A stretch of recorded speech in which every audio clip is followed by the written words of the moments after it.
And first, we're going to acknowledge Supporters for Ward 14 candidate Kojo Dempte and two school board trustee nominees had to crowd on the Main Street sidewalk close to traffic after being told by city officials they couldn't speak on City Hall property. Dempte's supporters had set up in front of the Hamilton sign.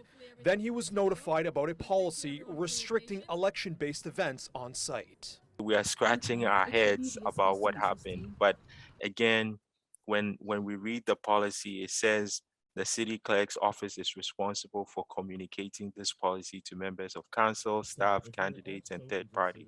So I would say it's nothing new. It's actually nothing we were surprised by. But again, it's disappointing, and I think it just speaks volumes to the ways that the city will continue to try to silence Black and racialized voices. The city of Hamilton says there is one exception for candidates to hold campaign-related events at city facilities or on city property, like here at the forecourt, and that is each candidate has to rent out the space. According to the city of Hamilton's webpage, there's no fee for the rental. City Hall's policy adds in part that permitted usage is to ensure fairness across all candidates and to avoid the perception that the city of Hamilton supports any one candidate over another.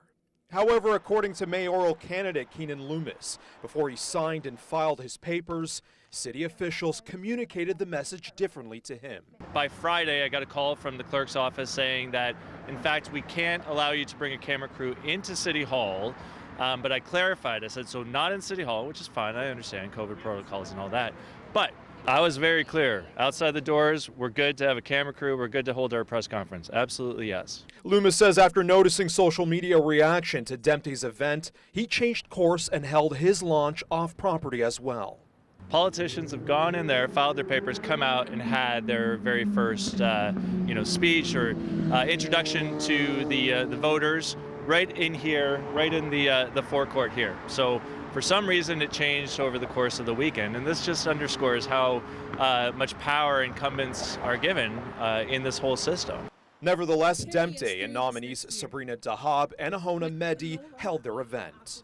So I just want the policies and procedures to apply to everyone equally. speeches from the candidates, and they'll be followed by our press conference and Q&A.